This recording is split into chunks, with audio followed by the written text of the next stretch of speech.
Movie की शुरुआत में हम देखते हैं कि एक लड़की गहरे समंदर में डूब रही होती है, लेकिन अचानक वहाँ पर एक आदमी की आंख खुलती है जिनका नाम ब्रेंडन होता है और वो बुरा सपना देख रहा था। और तभी सीन शिफ्ट होकर हमें दो लड़का को दिखाया जाता है जिनका नाम जेड और कायल होता है, और वो दोनों एयरपोर्ट पर खड़े होकर एभा नाम की लड़की को इंतजार कर रहे होते हैं। दरअसल ये तीनों दोस्त मिलकर छुट्टियां मनाने के लिए ट्रिप पर जाने वाला था। अब कुछ देर के बाद वहाँ पर एभा भी आ जाती है, लेकिन उसके साथ वहाँ पर उसका बॉडीगार्ड ब्रेंडन भी आया होता है, जिसे देखकर एभा के बॉयफ्रेंड जेड को बिल्कुल भी अच्छा नहीं लगता। दरअसल एभा यहाँ के गवर्नर की बेटी होती है, इसलिए उसके पिता हमेशा उसके साथ एक बॉडीगार्ड भेजता था और ब्रेंडन एभा की बचपन से ही बॉडीगार्ड रह रहा होता है। अब यहाँ पर जेड ब्रेंडन को देखकर एभा से पूछता है कि क्या ब्रेंडन को हमारे साथ जाना जरूरी है, जिस पर एभा बताती है कि तुम टेंशन मत लो क्योंकि ब्रेंडन हमको डिस्टर्ब नहीं करेगा। और वही हमें एक फैमिली को भी दिखाया जाता है जहाँ पर रोजा नाम की छोटी लड़की उसकी नाना हैंक और नानी एक्ट्रेस के साथ होती है।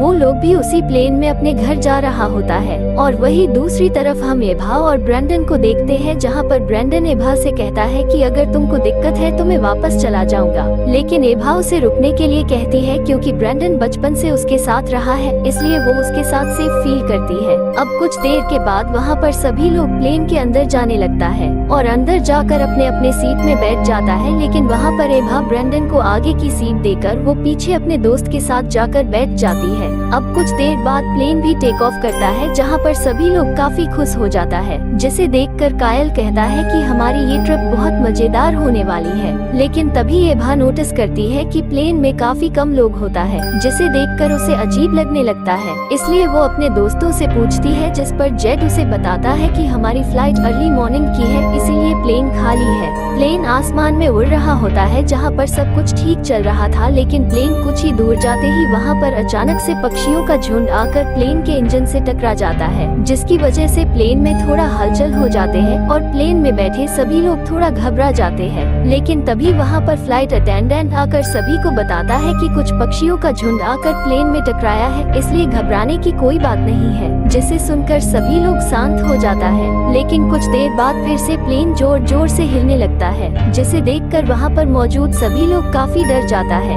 और तभी वहाँ पर पायलट सभी को सीट बेल्ट लगाने को कहते हैं। और तभी ब्रेंडन प्लेन के खिड़की से बाहर देखता है तो प्लेन के इंजन में आग लगना शुरू हो चुका था, जिसे देखकर वो काफी डर जाता है। लेकिन तभी वहाँ पर प्लेन के इंजन में से एक मेटल का टुकड़ा निकलकर सीधा प्लेन की खिड़की पर घुस जाता है और हवा के प्रेशर की वजह से वहाँ पर एक बड़ा सा होल बन जाता है, जिस वजह से प्लेन के अंदर काफी तेज हवा आने लगता है और वहाँ पर एक वैक्यूम क्रिएट हो जाता है, जहाँ पर प्लेन के सामान नीचे गिरने लगता है और उसी के साथ साथ कुछ लोग भी वहाँ से गिरकर मारा जाता है। और वही एक फ्लाइट अटेंडेंट एक आदमी को बचाने के लिए जाती है, लेकिन हवा की प्रेशर ज्यादा होने की वजह से वो भी प्लेन से नीचे गिरकर मारा जाता है, जिसे देखकर वहाँ पर मौजूद सभी लोग बहुत घबराया जाते हैं। लेकिन तभी पायलट ने किसी तरह से प्लेन को कंट्रोल करके समंदर में क्रैश लैंडिंग कर देता है, जहाँ प्लेन में काफी जोर का झटका लगता है, जिसकी वजह से वहाँ पर और भी लोग मारे जाते हैं। लेकिन वहाँ पर सिर्फ प्लेन के पीछे बैठे कुछ लोग ही बच पाते हैं और प्लेन भी धीरे धीरे करके सीधा समंदर की गहराई में जा गिरता है, जहाँ पर वो समंदर के अंदर एक बड़ा सा चट्टान में जाकर अटक जाता है। अब प्लेन के अंदर भी धीरे धीरे करके पानी भरने लगता है, जिसे देख वहाँ पर बचे हुए लोग काफी डर जाती है। प्लेन इस तरह से क्रैश हुआ होता है कि प्लेन का सामने का हिस्सा एक चट्टान पर फंसा होता है, जिस वजह से प्लेन के पिछले वाले एरिया में वैक्यूम बनने की वजह से पानी नहीं भरा था, जिसे देखते ही बचे हुए सभी लोग वहीं पर जाकर बैठ जाता है।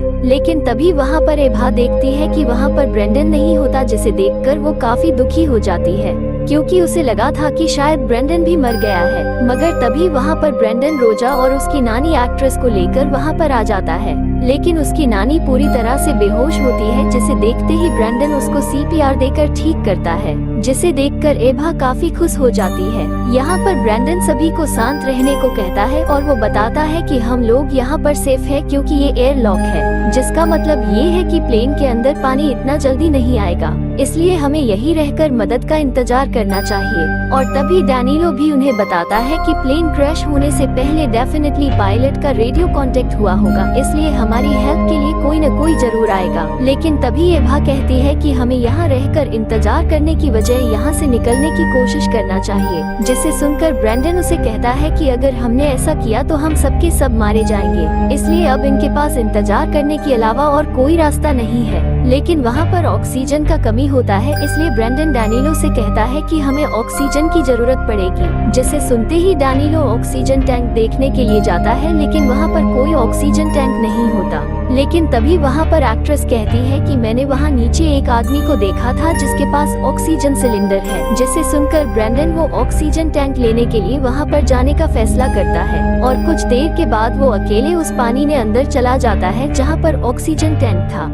वहाँ पहुँचने के बाद उसे वो ऑक्सीजन टैंक भी मिल जाता है, जिसे मिलते ही वो उसे जल्दी से निकाल कर वापस आने लगता है। मगर तभी वहाँ पर प्लेन के होल से एक खतरनाक शार्क आकर उस पर हमला कर देता है। लेकिन ब्रैंडन किसी तरह से अपना जान बचाकर वहाँ से भाग जाता है। और वहीं दूसरी तरफ बाकी लोग ब्रैंडन का इंतजार कर रहे होते हैं कि तभी ब्रैंडन पानी से बाहर निकलता है। लेकिन ब्रैंडन के पेट से बहुत ज्यादा खून निकल रहा होता है। ये देखकर एभा तुरंत ब्रैंडन के पास जाने लगती है, लेकिन ब्रैंडन उसे रोक देता है और वो ऑक्सीजन के सिलेंडर एक सीट के ऊपर रख देता है। लेकिन तभी वहाँ पर वही शार्क आकर ब्रैंडन को हमला करता है और उसे पानी के अंदर खींच कर ले जाती है। ये सब देखकर वहाँ मौजूद सभी लोग काफी डर जाते हैं और वहाँ से और पीछे चला जाता है जहाँ पर पानी कम है। अब ये लोग यहाँ पर पूरी तरह से फंस चुके थे, क्योंकि पानी के अंदर काफी सारे खतरनाक शार्क भी मौजूद थे। अब प्लेन में धीरे धीरे करके ऑक्सीजन भी खत्म हो रही होती है और तभी वहाँ पर एक्ट्रेस कायल के हाथ पर पट्टी बांध देती है, क्योंकि उसकी हाथ की हड्डी टूटकर बाहर निकला होता है।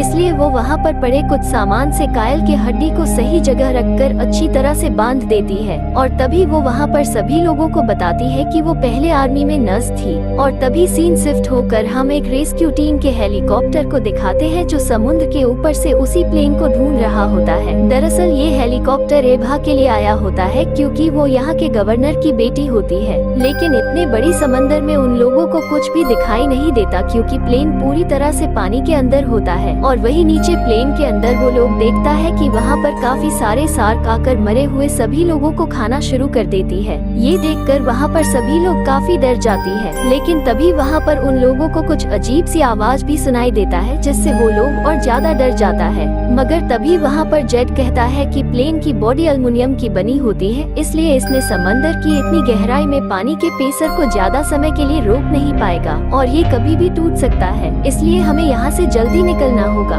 लेकिन तभी वो प्लेन अचानक फिसलकर खाड़ी की तरफ जाने लगता है, जिससे वहाँ पर काफी हलचल हो जाती है। और तभी प्लेन के पिछले हिस्से में भी पानी भरने लगता है, जिसे देखकर एभा कहती है कि हम लोग यहाँ पर ज्यादा समय के लिए ऐसे ही बैठे नहीं रह सकते, इसलिए हमें किसी भी तरह यहाँ से बाहर निकलना होगा। लेकिन उन लोगों की सबसे बड़ी मुसीबत शार्क होता है, जो पानी के अंदर जाते ही सभी को मार देता था। इसलिए वो लोग शार्क से बचने का प्लान करने लगता है। लेकिन तभी रोजा बताती है कि मैंने स्कूल में पढ़ा है कि शार्क बबल से दूर रहती है, अगर इनके सामने बबल होंगे तो शार्क इनके पास नहीं आएगा। पर तभी जेट कहता है कि हम लोग बिना ऑक्सीजन के पानी में नहीं जा सकते। जिसे सुनते ही कायल भी उन्हें बताता है कि मैंने एयरपोर्ट पर एक ग्रुप को देखा था जिनके पास एक हरे रंग के बैग में डाइविंग का सामान था और वो लोग भी इसी प्लेन में चढ़े थे, और अगर हमें वो सामान मिले तो हम आसानी से ऊपर जा सकते हैं। जिसे सुनकर वो लोग उस बैग को खोजने की प्लान करता है। और वहीं दूसरी तरफ हमें रेस्क्यू टीम को दिखाया जाता है, जहां पर उन लोगों को समंदर में प्लेन के टुकड़े दिखाई देता है।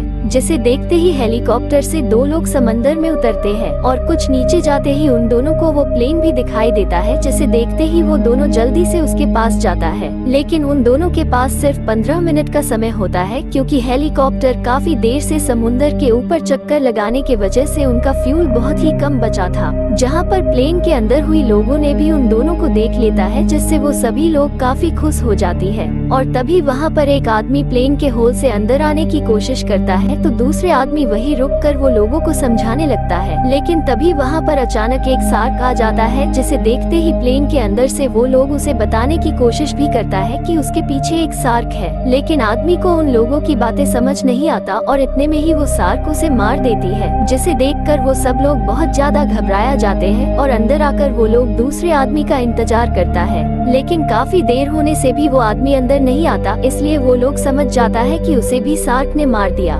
इसलिए वो लोग अब समझ जाता है कि उन लोगों को यहाँ से निकलने के लिए खुद ही कुछ करना चाहिए। वहीं ऊपर हेलीकॉप्टर में भी फ्यूल खत्म होने वाला था, इसलिए पायलट दूसरे हेलीकॉप्टर को बुलाकर उन दोनों को वहीं छोड़कर जल्दी से अपने बेस की तरफ निकल जाता है। और तभी नीचे एभा कहती है कि अगर वो आदमी मरा तो दूसरे वाला प्लेन के अंदर तक जरूर आया होगा और उसके पास ऑक्सीजन सिलेंडर भी जरूर होगा, इसलिए हम उसी की मदद से यहाँ से बाहर निकल सकते हैं। इसके बाद पानी के अंदर जाकर देखती है तो उसे वहाँ पर कुछ नहीं दिखाई देता है, इसलिए जेट सीट के ऊपर चढ़कर थोड़ा आगे की तरफ जाने की कोशिश करता है। लेकिन तभी उसका पैर फिसल जाता है और वो सीधा पानी में गिरता है, जिसे देख वो सभी डर जाता है। लेकिन वो जैसे तैसे करके वहाँ से बाहर आने की कोशिश करता है। लेकिन तभी जेट के पीछे से शार्क आकर उसके पैर पर हमला कर देता है, जिसे देखकर एभा और डैनिलो मिलकर जल्दी से जेट को पकड़कर बाहर खींच लेता है। मगर जैसे ही वो पानी से बाहर निकलता है तो शार्क ने उसके एक टांग खा चुका होता है, जिसकी वजह से उसकी टांग से बहुत ज्यादा खून बहने लगता है।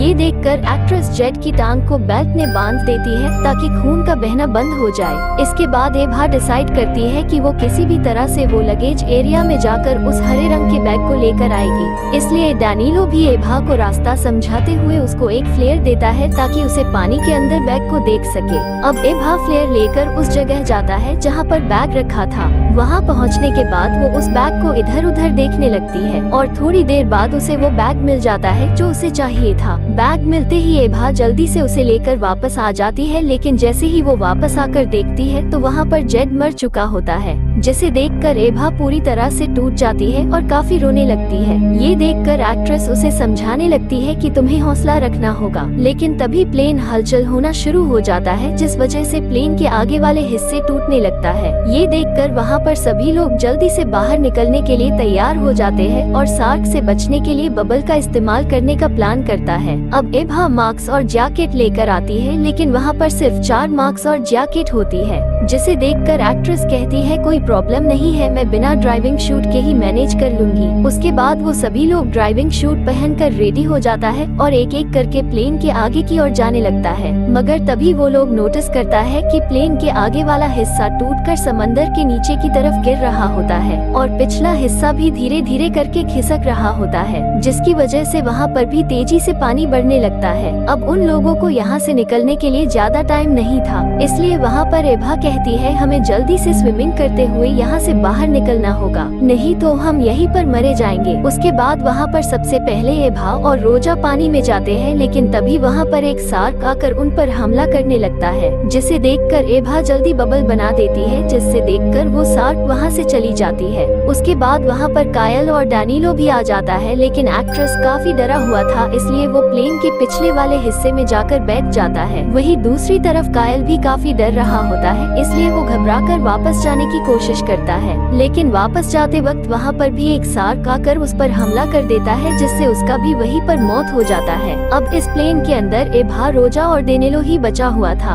और वो तीनों लगातार आगे बढ़ रहा होता है। लेकिन कुछ दूर जाते ही एभा को वहाँ पर वही दूसरे वाले आदमी मिल जाता है, जिसके पास एक ऑक्सीजन टैंक था, जिसे देखते ही वो जल्दी से उसके पास जाकर ऑक्सीजन लेता है और तभी वहाँ डैनिलो भी पहुँच जाता है। फिर एभा डैनिलो को ऑक्सीजन टैंक देकर उसे रोजा के साथ ऊपर भेज देता है और जब एभा की बारी आती है तो तभी उसके सामने से एक शार्क आता है, जिसे देखकर वो फिर से प्लेन के अंदर चली जाती है। लेकिन वो शार्क उसके बिल्कुल पास से होकर वहाँ से निकल जाता है, जिसे देखते ही वो जल्दी से प्लेन से बाहर निकलने की कोशिश करती है। लेकिन तभी वहाँ पर एक और शार्क आ जाता है, जिसे देखकर वो फिर से अंदर की तरफ जाती है। लेकिन तभी वो प्लेन का पिछला हिस्सा भी चट्टान से खिसक कर नीचे गिर जाता है, जिस वजह से अब एभा की मुसीबत और भी ज्यादा बढ़ जाता है, लेकिन फिर भी वो हार नहीं मानता और जैसे तैसे करके वो उस प्लेन से बाहर निकलती है। उसके बाद वो जल्दी से अपनी जैकेट को इन्फ्लेट करके वहाँ से ऊपर की तरफ तैरना शुरू कर देती है, लेकिन ऑक्सीजन ना होने की वजह से वो आधे रास्ते में ही बेहोश हो जाती है। मगर लाइफ जैकेट की वजह से वो धीरे धीरे करके ऊपर तक पहुँच जाती है और ऊपर आकर जब उसे खुली हवा मिलती है तो कुछ देर बाद उसे होश आ जाता है।